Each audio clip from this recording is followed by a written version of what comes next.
Hello, everyone. Welcome back to Mind Harbour. This is episode 23. Yeah, episode 23. Today I'm joined by our locals, of course, our lovely locals. We've got Sean down there, just chilling. We've got Hannah to his right, and we've got Martin to my right. How are you guys doing today? Fantastic. Pretty good. Pretty good. Better than I deserve. Finally, better than I recovered from the flu that I got over New Year's Eve. Well, from the sounds of it, Hannah got the short end of the stick on the flu thing. She did. How are you feeling She now, barely Hannah? moved. I'm great. Just a little bit of phlegm in my throat, so I might be coughing, but other than that, I am like 150% compared to what I was. Yeah, I heard you weren't doing well. How many days did you have to take off of work? I think I had to call in sick 3 days, but it was like 7 days of not being at work. Damn. So yeah, get your flu shot. Do you know what Yep. you got? I think it's the flu that was going around, because I had swine flu when I was a kid, and it felt similar. So like She can't whatever the smell. H5N5 thing was that it? Yeah, Mm. Yeah. I think You so. can't smell right now? No, I can't smell and I can't really taste, just a little bit. That might be COVID. If it is COVID, then COVID is fucked up now. Because I've had COVID a couple times and it was never like that. Well, okay, I know we're getting into weird territory here, but we interrupt this broadcast to say subscribe to Mind Harbour Podcast on YouTube. Spotify. And Patreon. Indeed. Thank you. Goodbye.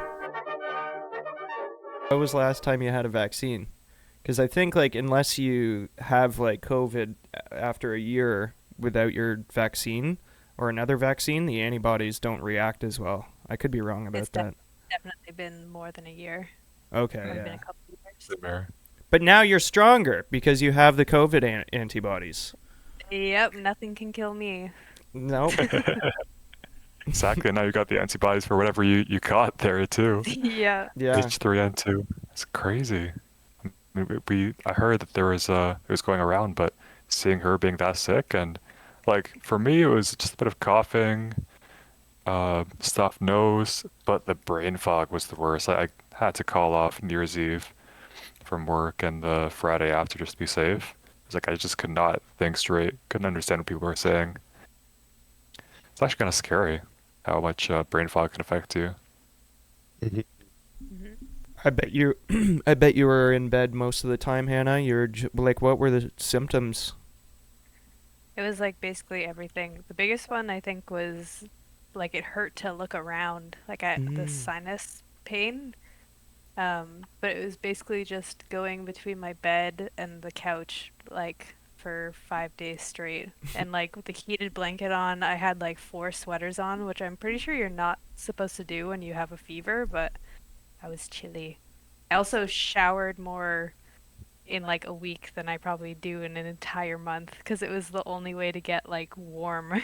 Damn. That sucks. I was Yeah. clean as fuck.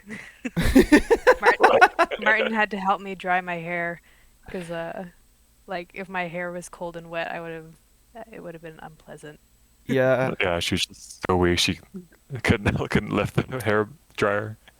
that's And crazy. You couldn't lift your dryer, Hannah. You're that weak?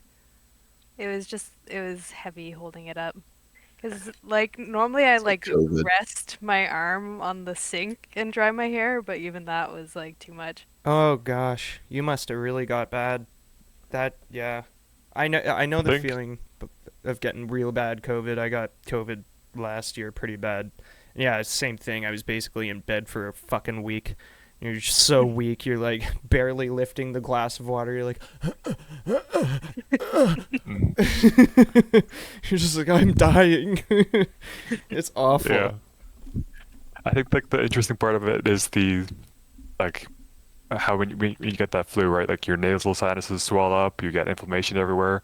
It's crazy how people like when you're fully functioning, you don't realize how much that can affect you, but Yeah, like once yeah. once that affect like that starts swelling up, you get all sorts of problems. Like she's telling me about how her um, eyes felt swollen, like it hurt to look around, which is just insane to think about.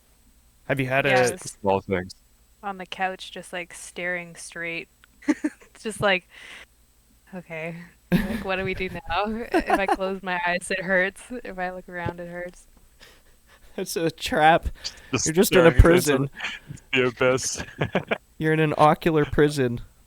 Yeah. I've had that before, just like in ocular migraines, and like when you wake up too early in the morning and you like just immediately watch TV as a kid, or even now as an adult, I'll sometimes do it. And you like your eyes start pounding. You're like, why can't like my fucking eyes get used to this room and light? Was Mm. it more like that, or was it like more of a ocular migraine type feeling? I don't even know how to describe it. It Is it- just hurt, just headache and pain, and like when am I gonna feel better? Yeah. Like head pressure. Yeah, exactly. It was tension headaches. It was kind of mimicked a lot of the symptoms that I have with my cervic upper spine problems. So I was kind of worried about that. I was like, sounds like you're experiencing a lot of things that I'm experiencing. And the most interesting part of her being sick though was I think she tried to make oatmeal, and like whenever I try to bake anything, I always mistime it, right? Like I always get my fried eggs burnt and everything Fucking because like I'm surprise, just bad with surprise, time. Martin. Surprise, surprise. Still out of master cooking, almost 30 and can't make Oh. a decent oatmeal. But like I've always had a terrible sense of smell, right? And so I never really connected the dots. But Hannah, like, she never burns food when she bakes or cooks, and she burnt the oatmeal for the first time, Oh and it was my. like because she couldn't smell the Yeah. heat coming off the oatmeal. She couldn't like smell that it was time to turn it off, so she just forgot. So Yeah, I was like that's playing Overwatch, and then I got up to like use the bathroom or something, and I was like, oh shit, like I put oatmeal on like 40 minutes ago, so the bottom of the pot was just like black. Oh no. I still ate it though. You it's that smoking. There's like a small fire in there. It's like, it's Yeah. fine, it's good. I'll eat the outsides. Chicago oatmeal. Yeah. Deep dish, deep dish oatmeal. Oh fuck. uh, but Well, it's just 'cause something like to think about. Chicago steaks are Yeah. like engulfed in flames. That's not the deep dish pizza. That's what I kind of thought. The stove top, and it's just like black on the bottom, just cooked from the Yeah, bottom. You're right. It's but not even close, but that's something where to my mind think went about. to. Yes, just something to think about. Yeah, like do the best chefs also have very fine sense of smell? I mean, it makes sense, like career-wise, but just for things like timing, keeping up with multitasking, cooking different plates, it's like you can smell when it's burning, and I can't do that. I have no idea when it's burns. I just rely completely on timers. I'm no So for the That taste, professional cook, but don't they use timers, like actual clocks and time and recipes and that kind of thing usually, for Thermometers and cooking? such. I don't think it's one of those things where you can just feel like if it's cooked. I no, I did that yesterday. I accidentally burnt a tray of cookies at work because I forgot to set a timer, and normally it's fine because I can smell it cooking, but I Oh, couldn't yeah, smell it. So like that's the half an hour thing. passed and someone else took something out of the other oven and I was like, "Oh shit." And I went and looked and yeah, they were dark brown.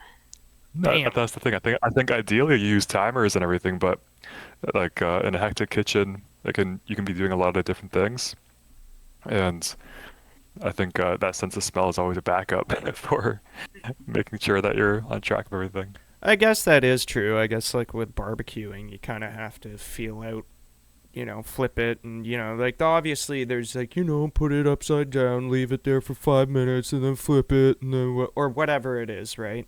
Depending on the Mm. meat. I don't know. It just tells you how much I know about cooking. I fucking never cook. I hate it. Oh yeah. Oh, I hate it. It's one of those things for me where I'd rather just stick a tube in me and just be completely sufficient and not have to eat ever again, you know? Yeah, I don't know. It's Just be like it's just, the to me Wally like people. yeah. Actually, I'll be like one of those fat people from Wally. I just want to Yeah. do that. Yeah. I don't want to have to do Yeah. anything. I don't want to have to cook. I don't want to have to clean up. Just fucking hook me up to a tube and I'll be fine. That's literally my mindset on food. If I eat something like decadent or something, I don't even know. Like salmon in my mind is even up there like in good food. I feel like Mm. this is, I'm being fancy right now by eating food that is not Yeah. fucking like cold cuts from the fridge. I feel you. I don't Th- know. this It might just seems be, like a I don't know fucking human chore that makes no sense to me. I wish we were cows and just Yeah. eat crud all day. I relate to that. For me, it's like not even just the cooking part, but thinking about buying the groceries, getting the recipes in your head, dealing with all the leftovers, the setup, the cleanup. It's a huge portion of your day. It's a huge preparation and time, right? Yeah. Yeah. Got There's like 3 steps just to get to the fucking it being cooked, and then you gotta put it on a plate, bring it out to the table, and then fucking eat it. Yeah. You've never smoked a brisket, James. That's an all-day thing. I know, yeah. Sean's got a huge like smoker set up in his backyard. So like, dude, we gotta smoke some shit again this summer. Yeah. He's I've got only ever some done one good brisket, stuff. Yeah, but I want to do it again. brisket sounds so good smoked. Oh my god. It was like 12 hours. I like woke up immediately, lit the smoker. When it came to temp, put it on. I guess it was more like 10 hours, then it rested for an hour. But still, You have to get up early in the morning. yeah, like a lot of brisket recipes, depending on your smoker, you could do it when you go to bed. Like you can just put, a lot of them are digital now, so you can just put pellets in and then set a temperature, and then will just hold that temperature until you shut it off. So like a lot of people put a brisket on at like 250 Fahrenheit all night, and then even into the day, and then when it's close to done, you just wrap it up in like a towel and throw it in a cooler, let it rest for like an hour, and then it's so delicious. Was it worth it? It was worth it. Was it worth it? Anything that takes That was 8 worth- hours is worth it. Yeah. The Even time. ribs takes Well, like 3.5 hours, but those are still worth it. again, I haven't had his brisket, but 8 hours does seem a lot to me in hindsight. It's Well, it was a crazy. nice summer day. Yeah. I was just outside on the deck having a beer or two, For smoking 8 a hours. brisket. Well, no, Just I drunk didn't by the start end, you're like, drinking. I didn't start drinking right when I started the brisket. Oh, okay. Waited till like maybe 1:30. Never. Yeah, it's always, I do enjoy, 5 o'clock like- somewhere.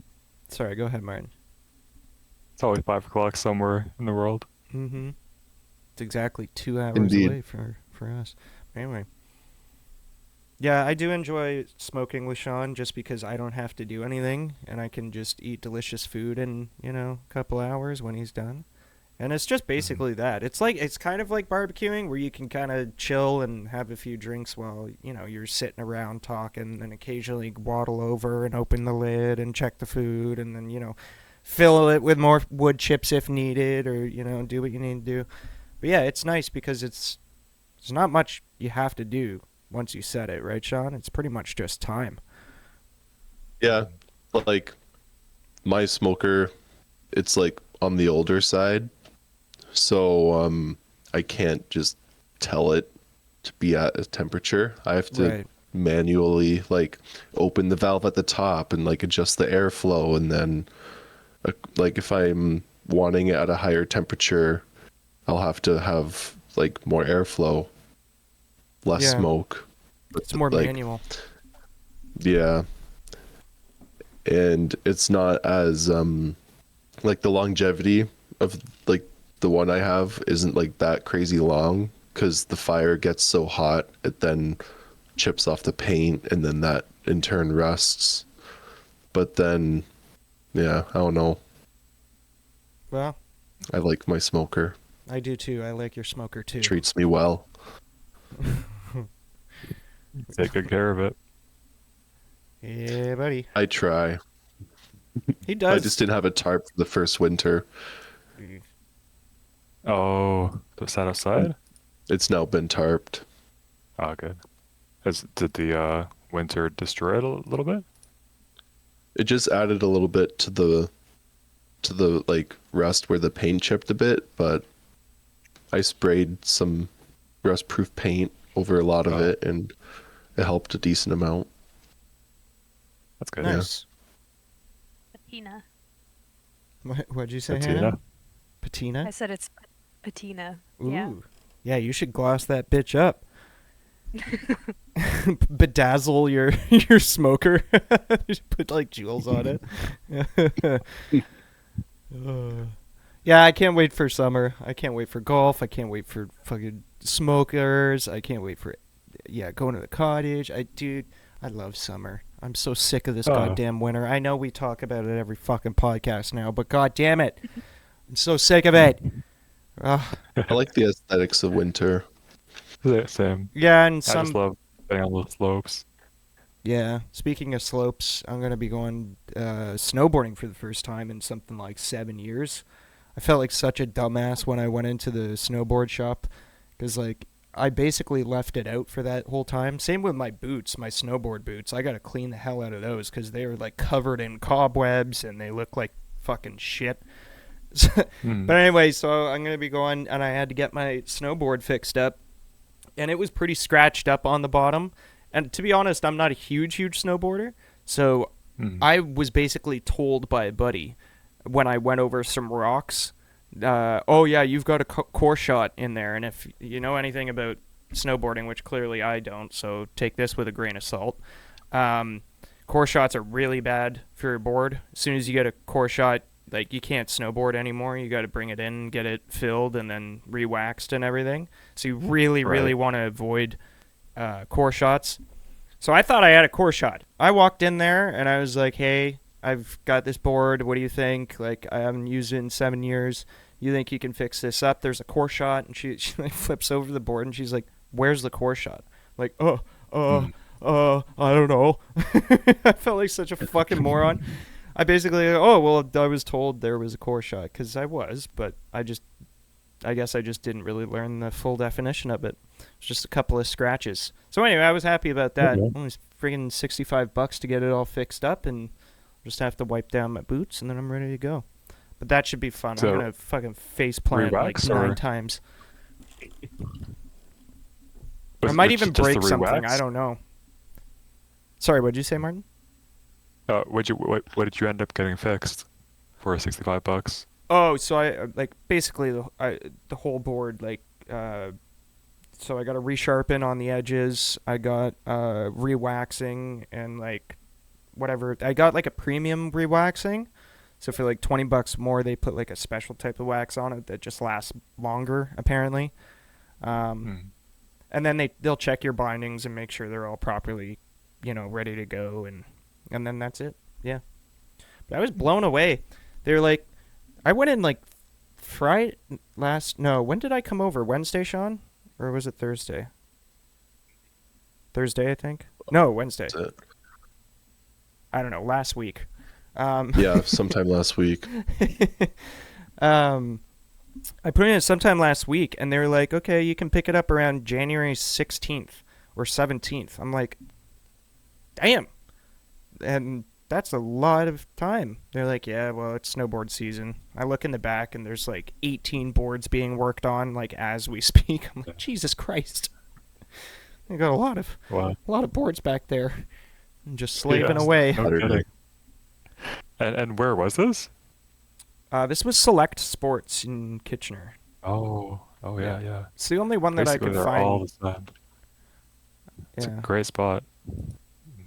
Thought you meant thought you got fixed up right at like Chicopee or at the slopes. No. But it's like Sports. That's a great place. That's where I got most of my old boards. Mm. I gotta see like if I still have my old boards and skis in Waterloo, because Hannah here, she's never been on the slopes, and I want to show her the bliss of riding down the slopes The bliss. on the bliss, the just absolute joy. Nothing like flying down at 50 miles an hour and just knowing that if you fall, you could either fall badly or you could just roll in the snow. It's like Break a skateboarding, leg, but with break an arm, yeah, break your neck. yeah, break your neck, break your back, break your entire leg like my mom did. Oh my god. Like I said, I might Slam actually into a fucking tree. break my something Yeah, in no, that's the February. worst. Yeah, or just fall in love and get in the half pipe, do a couple spins and flips. Then I'll definitely Where'd you break end my up? leg or my neck. Where did you end up snowboarding? All over the place. Well, not all over the place, but Glen Eden and Chicopee mainly. Just because I was a beginner, I went to Chicopee Yeah. quite a bit on my own, just like night skiing. I remember they had night skiing. I don't know if they still do. It's been a long time. But yeah, I would just go and snowboard on my own, throw in the tunes, and just enjoy. And then I'd go with my buddy Andy to Glen Eden like every other weekend for a couple of years actually. I like Glen Eden. It's a lot better than Chicopee because it's an actual somewhat mountain. Yeah. But I like That's Chicopee because of, how like it's an easier one, good to learn on, and then they also have the trick park that is better than Glen Eden Yeah. in my opinion. I don't know if it is Mm. anymore, but at the time it was. So yeah. Yeah, Chicopee's pretty unique, I think, in terms of skiing and snowboarding areas. What do they call it? Parks? Like it's a very short hill, but it's like you got the trick part, you got like a couple of little small trails, you got like a nice little like variety of secret spots. Not too much. It's so small compared to anything else like Blue Mountain and Glen Eden, but it's still nice if we're just being in like next to Toronto, an hour away. Yeah, I liked it because the it was just close, right? Good for Yeah. practice. Yeah, it's the perfect beginner um, park if you've never skied or snowboarded. There's a hill, Martin. You definitely have seen it driving up to the cottage when you've been up the couple times with James and I here. Was it Mount St. Louis? Yep. Isn't it? Yep. Yeah. That looks like so much fun. Mm. Like I don't snowboard. I've only ever like alpine skied, but I would be so down to learn how to snowboard eventually and then go there. My cousin Just- told me that it was there like, a couple of weeks ago. She was like, "Yeah, they've got new lifts and they've got butt warmers. Like the lifts have butt warmers?" She's like, "Yeah, they've got That's- butt yeah. warmers." It's like, no fucking way. That's sick. That's awesome. That is pretty sweet. Man. Do you guys remember Talisman? Do you remember Talisman, Martin? Yeah. It's I shut do, down. sounds It's familiar. been shut down for like 10 years now. What? Yeah, it shut down in like 2017 or something like that. Yeah. It's just overgrown Good. now. It looks like hell. We should go for a trip there and just like check it out. Fucking walk around. Yeah. I wonder Take a if snow tube or two. yeah, exactly. Just take a snow tube, take like Just walk up maybe a and snowboard, walk up maybe with try your and- snowboard. sneak in. I wonder if it's blocked off or if you can still ski down when it's not well maintained. Who knows? Just hop the fence. I looked on it on Google Earth and it looked pretty accessible. Like, seems like a mountain still. But I remember we went there for a school trip, and yeah, that place sucked. I hated that place. I remember just not having a Best. good day there. I had a fantastic day. I remember that. I was like one of the few people because that was like close down in 2010. So I guess it must have really 2010. When did we go there? Was that like a Keatsway trip or a Yeah, Centennial? I think it was grade 5 or 6. It was one of those big Oh, trips that you do at the end. yeah. Or it was at I guess I Centennial, was I can't remember. would have Either had to one. have Who been cares? first year Who Centennial. cares? Yeah. I remember having a great time. I was very lonely though because I wanted to take like the hardest hills and not many 8-year-olds or 10-year-olds at that time know how to snowboard or ski pretty well. So I just did it by myself. That makes But sense. I kind of felt bad. I abandoned my friends, but I was like, I gotta try this. This is my first and only time I'll ever be here. I remember there's a nice little hut at the top that I went to. But sad times. Chicopee almost closed down a couple years back too. They had Really? a big fundraising Because of ground, the yeah. pandemic? Probably Mm, pandemic. interesting, because you'd think that'd Another, be pretty easy to socially isolate on a mountain. yeah. Or calling So Chicopee a mountain is a stretch, a hill. on a hill, yeah. Local. Mogul. Yeah, it is a big Mogul. mogul. Yeah, in skiing terms, it really is a mogul. No offense, Chicopee. Have So you do ever you? done their high ropes? Their high ropes or low ropes in the summer? Mm-mm. I think It's so. actually a lot of fun. It is, yeah. Hmm. Grade 6, I we went know. on a field trip or something. No, it was like grade 5. What We is went it? there, Just like like, monkey ropes? yeah, like you're harnessed in so you don't like die.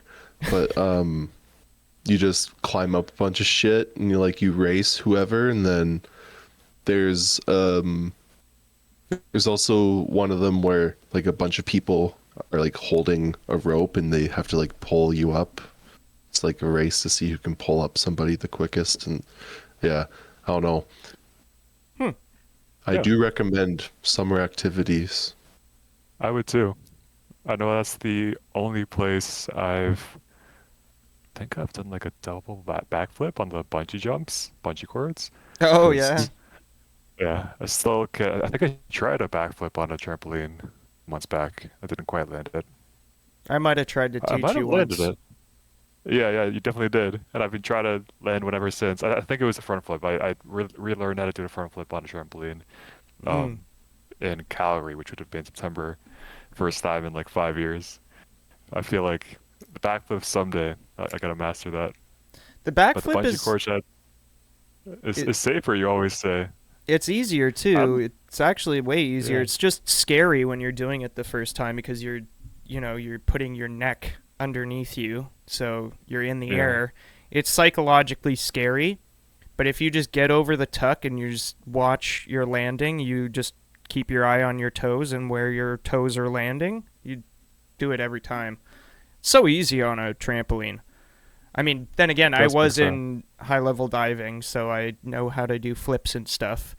And that was dry Yeah. land practice for me. We actually had a like a triangle belt, or sorry, circular belt in the dry land trampoline. So it's like basically a belt that goes around your waist, and then it allows you to do full 360 flips in practice while it's the same idea where you have the two bungee cords connected and you have some support so you're not going to fall and kill yourself doing crazy shit. So that was super fun. I didn't get to use that too much because that was mainly reserved for tier 1 and I was tier 2. Oh, But I got to use it a couple of times and it was fun because you get for that it's basically trying to train you how to twist midair and then do a flip or whatever after. Um, mm, it's combo diving basically. But that's cool. yeah, no, yeah, We yeah, should for we sure. should all make a summer trip to summer Chicopee together. Well, I feel like the chords you're describing sound like what they have at Chicopee too, so you might Mm. be able to relive those moments. But yeah, it's my favorite part of summer of Chicopee.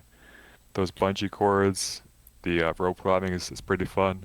Not as good as one further up north. It's Sandus Village, but still, any kind of treetop climbing, it's always so fun. I Yeah. love I hate heights, but I love treetop climbing. If you ever find yourself out on Vancouver Island around the Comox area, Mount Washington, it's like just an extension of the Mount Washington mountain range, of course. You can go up, and at their little chalet they have two of those trampoline things, so you can be doing that at the top of a mountain and just see so much. It's so cool. Yeah, Mount Washington was cool. I still remember that. That was awesome. So high, it's like I don't even know what the square foot, how high it is. Yeah, that's a crazy, beautiful place. Any mountain range is freaking cool.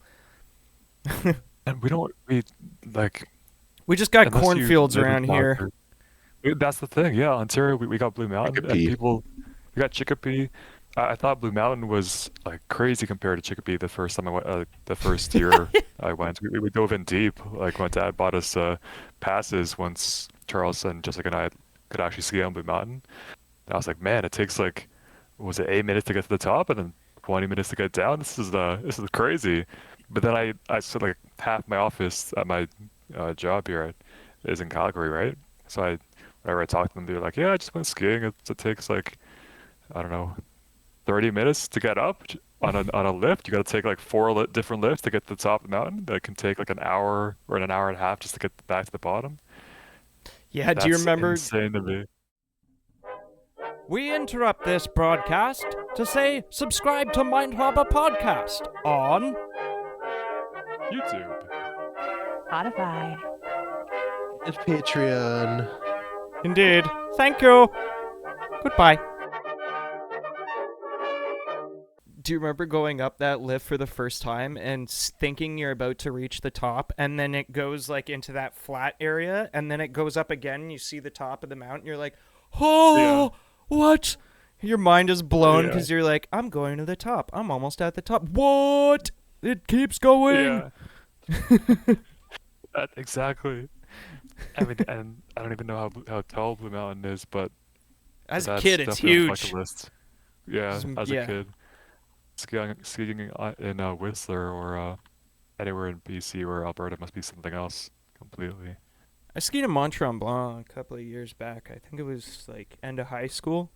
And that was the biggest mountain I've ever been on. I almost fucking died on that goddamn mountain. That was horrible. Have I told this story on the pod yet? No. Haven't heard it. Oh, I thought I had. Maybe it was just someone else. Yeah, so we had done we were up there for like 3 days, and it was just the boys going out. I think it was graduation high school thing. So we go out there. There's lots of stories I could tell about it, but I'll just tell this story.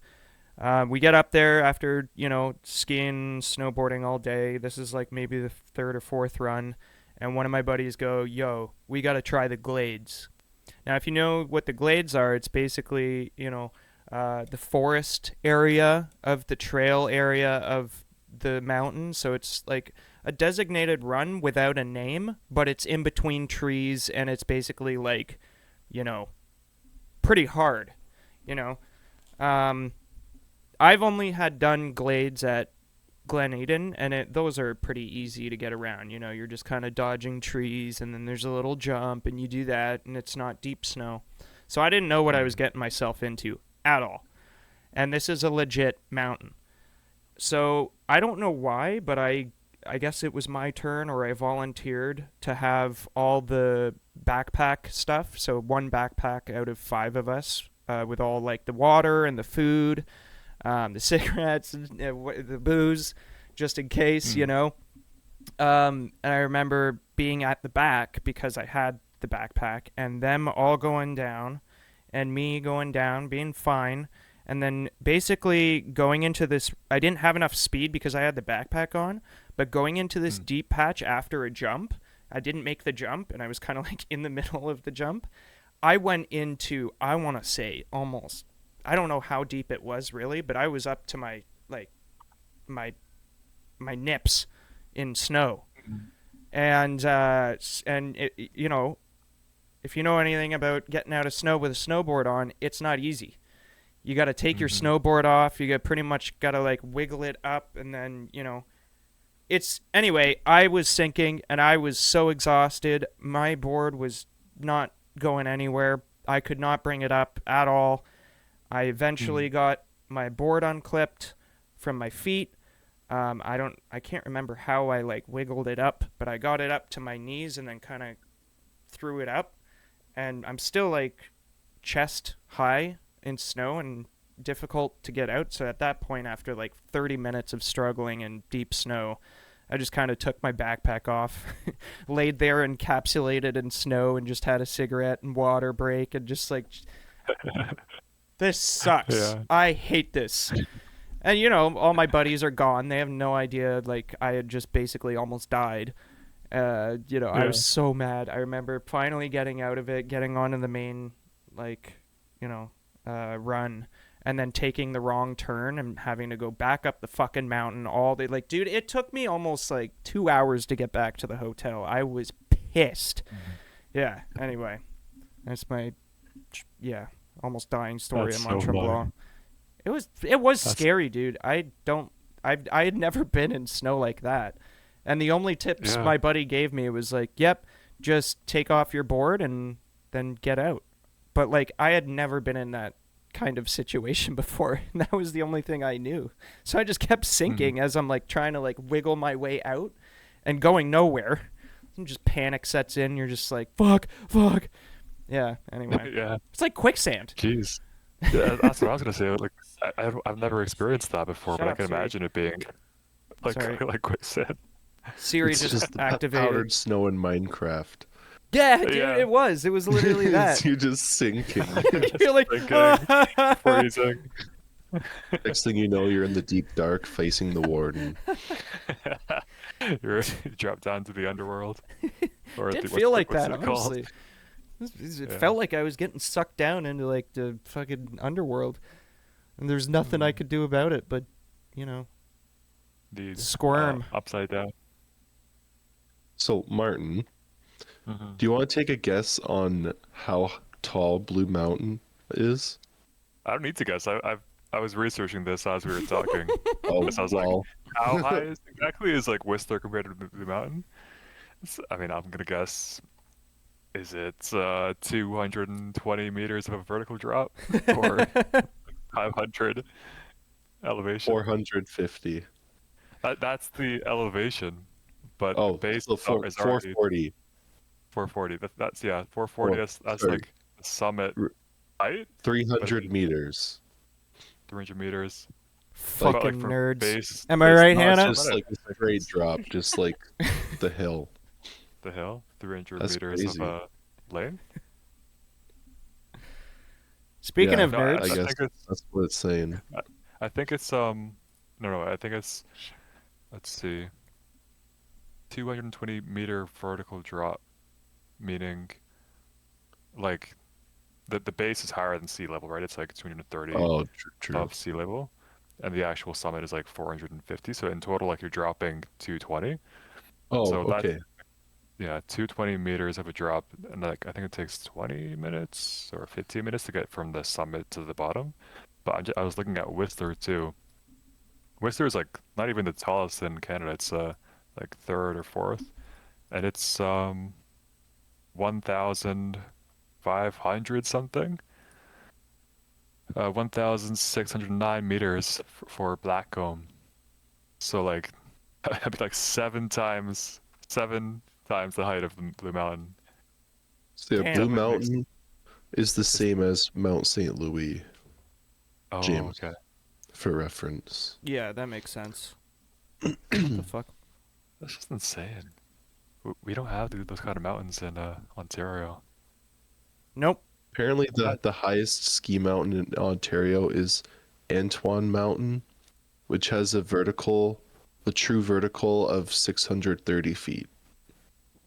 Okay. Well, I'm hitting Horseshoe Valley in February. How high is that?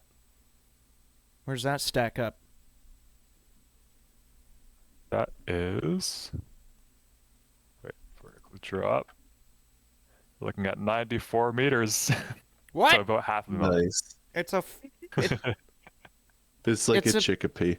yeah, it's a fucking farmland. Yeah. What the hell? Compared to Cross country snowboarding. yeah, I hope those runs aren't very long. Jesus Christ, I'm gonna be walking half the time. Sorry, when did you say you're going?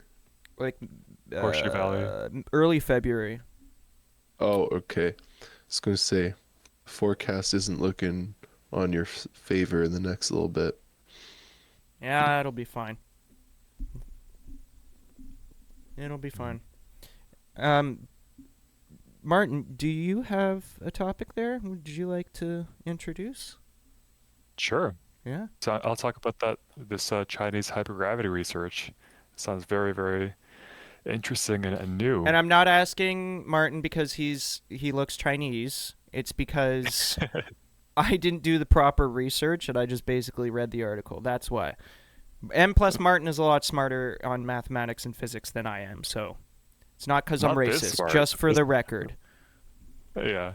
Not this smart. This sounds Racism was not implied. Sorry, carry on, No, Martin. it's not- I I just mean- had to make that disclaimer. yeah. I don't mind at all because I'm actually proud of this. This is all part of the coming out of the Zhejiang province, which is where my mom grew up, and where I probably spent like a couple months of my first year of existence. So let me kind of get the gist of it. Like the summary here is that the Shanghai Electric Nuclear Power Group built this machine in 2024, I believe, to study basically slow.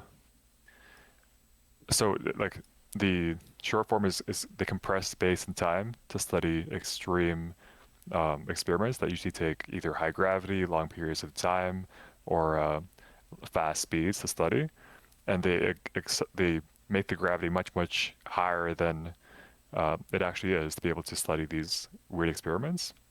Like So they're not exotic actually compressing. exotic Like moments, right? yeah, exactly. Sure. Kind of like almost like accelerating time. So like if an experiment would usually take, I don't know, 100 years, they can study it in a day or 2 days. They're not actually compressing space and time, but they're accelerating slow physical processes under controlled extreme forces, Okay. mostly by just Meaning simulating extreme gravity. oh, it's simulating extreme gravity.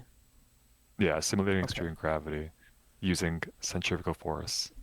So the machine is called the Chief 1900, which Chief stands for Centrifugal Hypergravity and Interdisciplinary Experiment Facility, which works out perfectly to Chief, CHIEF.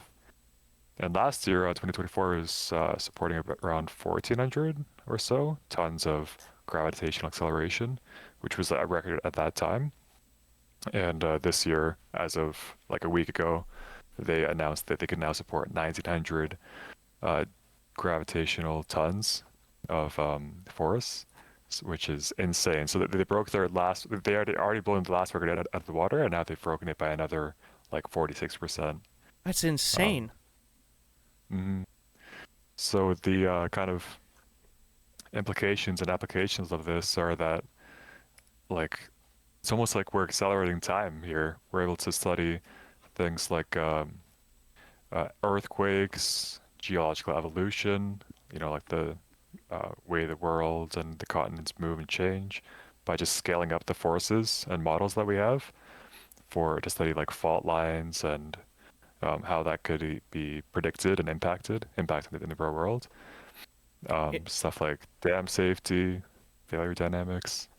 In like a program, or like how would that work? How would you implement it from the centrifuge to either like energy supply? Like, okay, so the centrifuge itself would have a huge energy supply to be able to work it, right, in the first place, right? Mm. So then after Yeah. that, what are you going to be doing to essentially hook that up to a computer or program to move that data and to be able to simulate something like speeding up time or slowing down time for these experiments? See what I'm saying? That's a great question. Yeah. and I think it's a bit bad, a bit a paywall. But Oh, well, I guess we'll the never know, ladies and gentlemen. never know unless we want to buy those research papers. I'm guessing like it's like a big.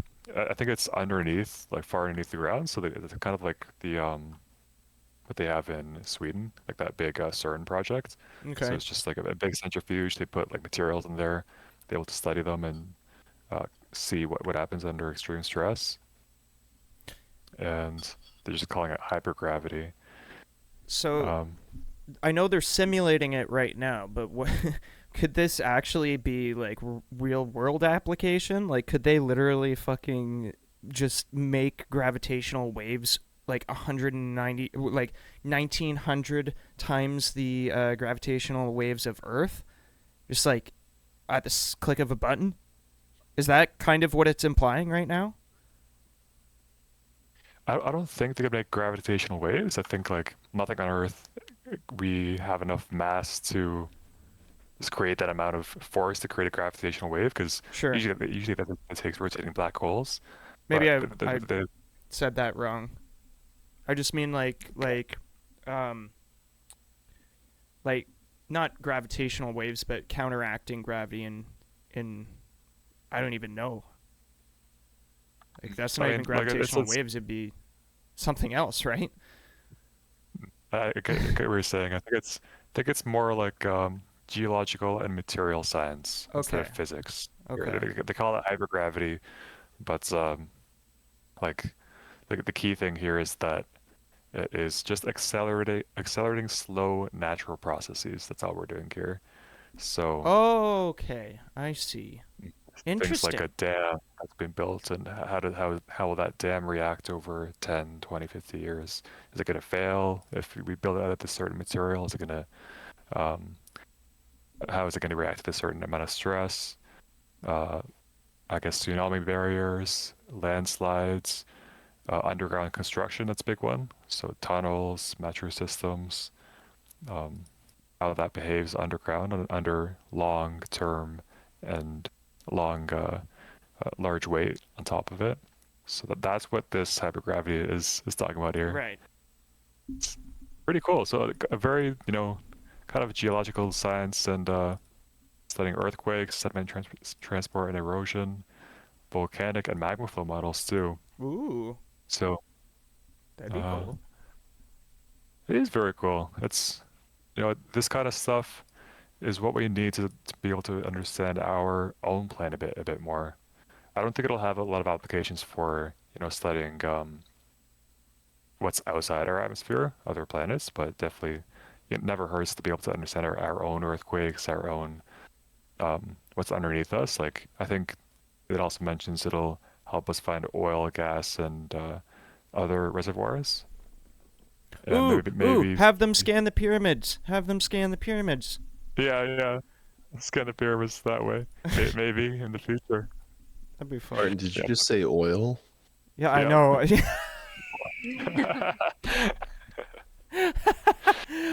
I was. Someone say oil. We need that oil. We need Oh, that oil. We need to build one of these in Venezuela. dude, you know that Dave Chappelle skit of like, I got a coalition and of the willing. You know that one where he's pretending to be Black Bush, and he's talking Yeah, to yeah. like, yeah, yeah, You yeah. showed it to us before, Yeah, I think. oh, yeah, I did. Oil, It's bitch, you fucking- cooking? It's a literally, bitch, you cooking?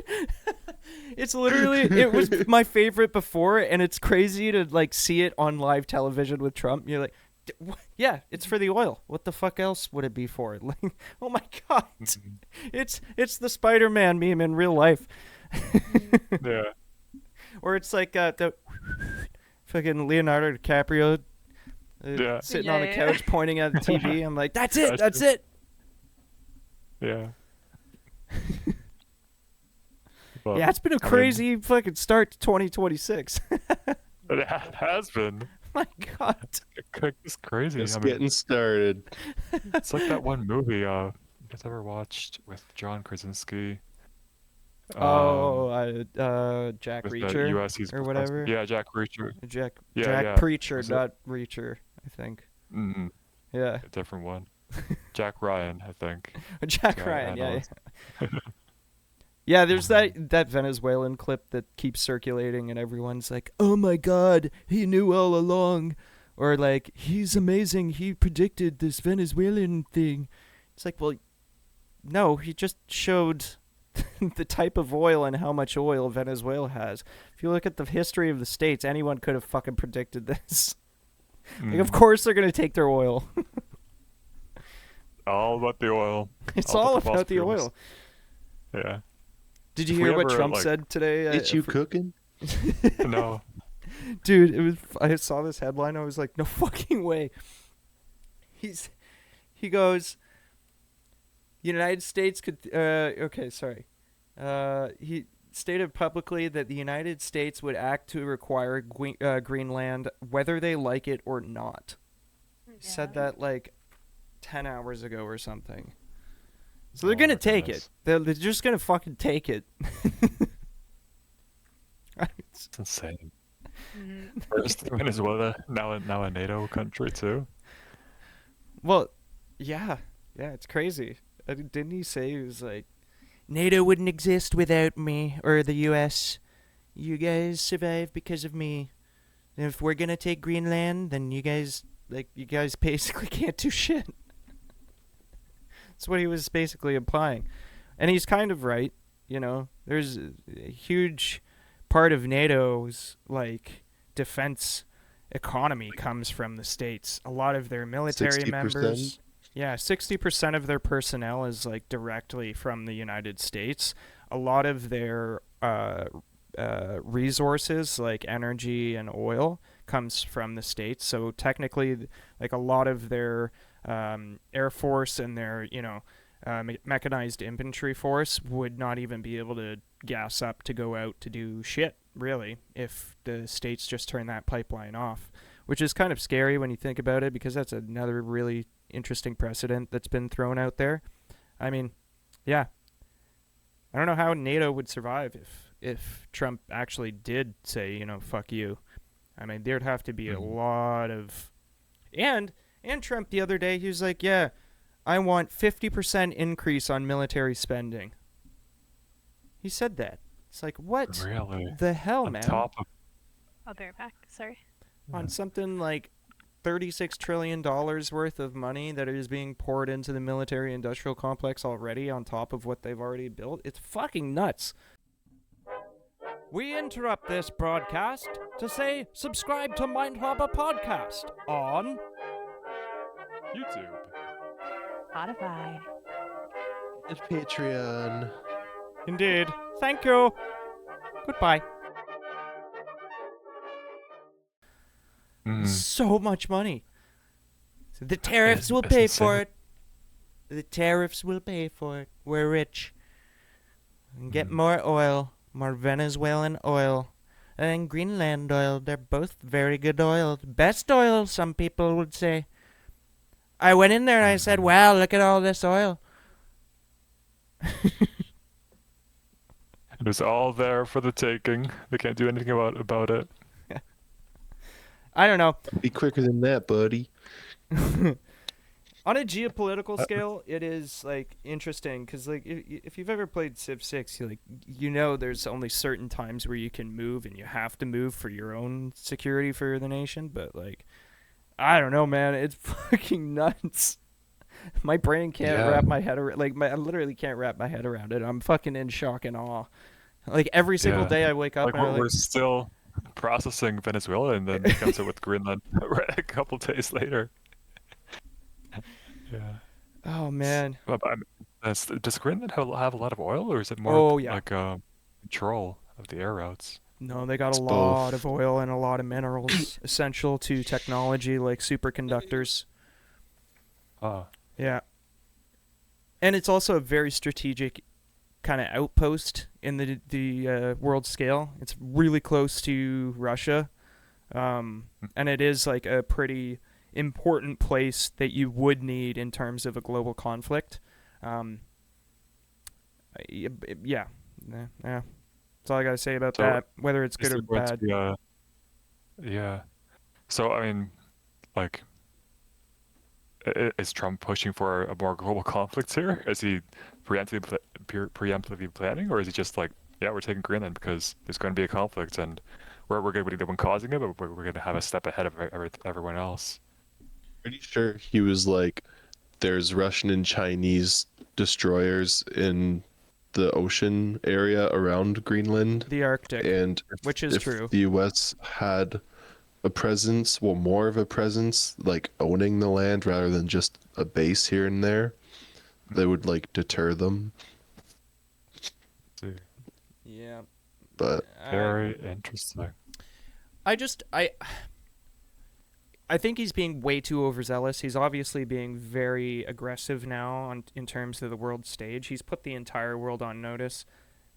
And I think he's moving way too fast in terms of like, say you become the president, they give you like 50 different options and be like, here's option A and option B, C, D, all the way down to Z. And he's just like picking all of them right now. He's like, invade Greenland, invade, like I feel like he's me at the beginning of a Civ 6 game where I just build up all my barbarians and just go for the first fucking city state I see. And then after that, once I take it, I just get bloodthirsty and just keep going. I'm like, I can do this, I'm fine. And then just my military falls apart and then I immediately die. Yeah. Yeah, like that's what it feels like to me. Yourself a little bit. Yeah. It feels like just overextension, like at the greatest scale. You know what I mean? Yeah. It's fucking crazy to me. It makes no sense. It feels like military. this is like a 100-year like plan that it like is only being cooked up like 20 years ago or 10 years ago, and he's just like, you know what? I'm gonna do it all. I've got 3 years. Let's do this. He's just like bing, bing, bing, bing. I don't know. That's just how it feels to me. It's like a fast-paced world we're living in. It's like what's Risk next on after this? crack. Yeah, it's Risk in real life. It's like I could complete a Civ 6 game in more time than it would take for the actual world to fall apart. Yeah, for real. North Korea will have democracy before GTA 6. Yo. Fuck sakes. Yo, I saw a fucking meme on Instagram, and it was just like a picture of Kim Jong-un like looking at the sun with the hands behind his back, and it's just like you knowing you're the only world leader that hasn't shot a bomb at someone else in the past 24 hours or something like that. Or you are now the most peaceful world leader on the planet or something like that. I was laughing so hard. That's so funny. I still can't get over that. Oh yeah, it was like of... me being the world leader, knowing I haven't invaded a single country over the past 30 years, dropped a bomb over the past 30 years, subjugated entire cultures over the past 30 years, and it's just like him doing the Doge, like, or the I'm a pretty chill guy music with the fucking dog.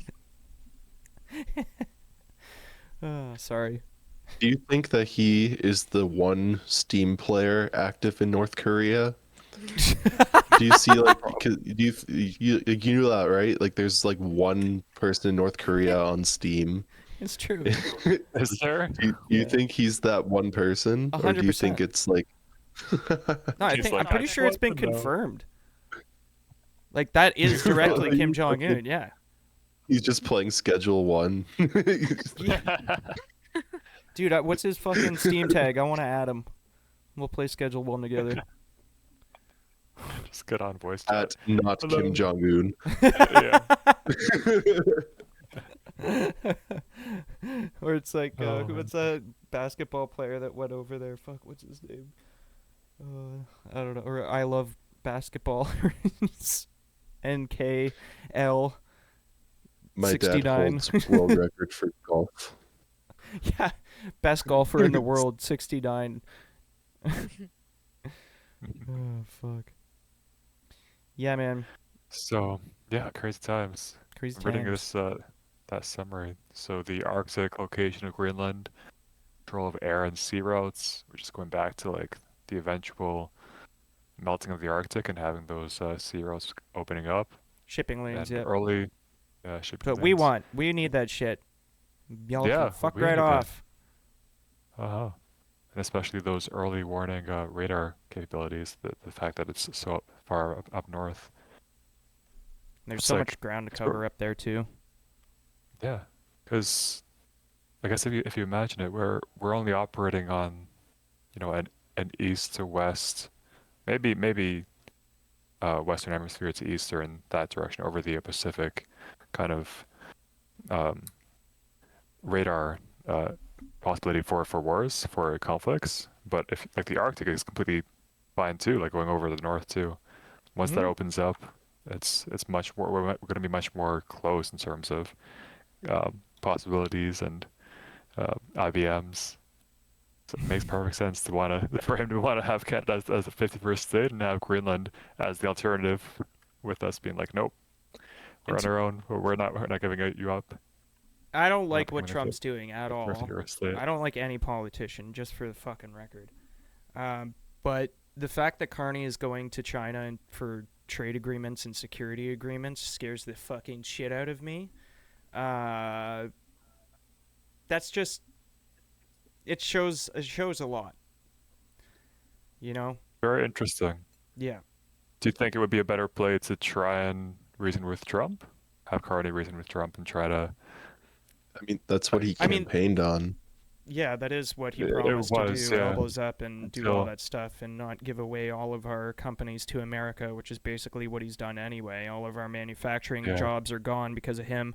But anyway, what I would have ideally done is, as a Canadian, I would hope that my Canadian government would make our country strong over the past 20 years, so when we come up to a situation like this, then we can defend ourselves and we can be sovereign.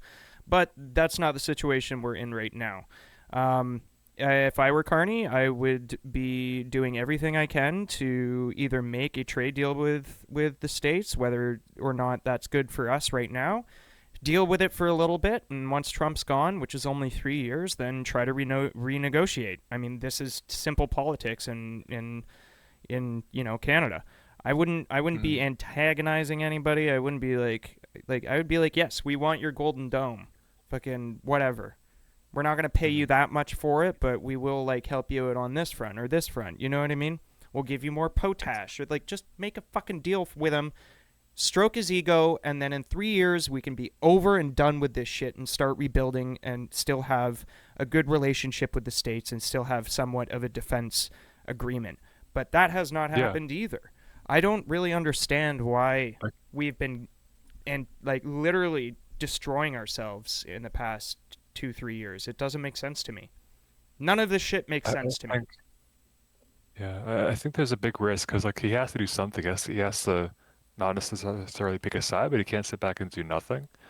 But at the same time, what we're seeing with Well, Venezuela and Greenland, it's such a huge risk to um, start up new trade agreements and political agreements in case the states, does something so extreme that everyone else turns against the states and they fall as the world leader. We have to like the world leadership might change from the states to China is the risk. But we just can't tell yet. well, It's still up in the air. that's kind And of we it. have There's like three global hegemonies right now, and that's China, Russia, yeah, and the states. yeah. Which one are you So gonna it's pick? like Like, who do you want? who do you pick our Communism, neighbor or or yeah. like our own North American brothers that we fought in World War One and World War Two and multiple different wars throughout the history of Canada. Sure, we had a couple of Exactly. scuffles in 1812, but that's beyond the point. We forget about that. We did what we needed to do, and then we walked away, and they were very nice about it. But this is our point. Like, we're brothers, we're trade partners. We've always been that. So why blow it up over nothing? Yeah, I would try to renegotiate if I were Carney. I would be The not thing trying to is cozy up with there China is in any way, shape, or form right now because Trump does not mm, like China. yeah, that is true. But 3 years is a long time. You start Yeah, something now, you make agreements, you can't really back out of them before those 3 years are up. I think that's what he's being careful about. yeah, I could Is see that too. But it's been 1 year for Trump's first term still. So we But got three again, more like years we of weren't even trading with our own provinces, our own territories yeah, between each other. Do you know how unbelievably retarded that is economically wise? That is so stupid, and yeah. we just ratified that like a couple of years ago, or actually this year, and it wasn't even like anyway. I'm getting upset now. No, continue. You're right on the dot. Well, my It's point every is province like for themselves at this point. I don't know what it is about Canada, like Canadian politics in general, but they're so fucking lazy they can't even figure out how to trade with each other in provinces. Like, give me a break.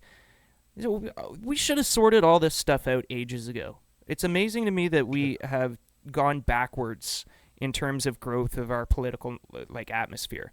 Like it's now just like I mean, House of Commons has always been retards yelling at each other and just trying to get little tidbits and sound bites. That's politics in a nutshell.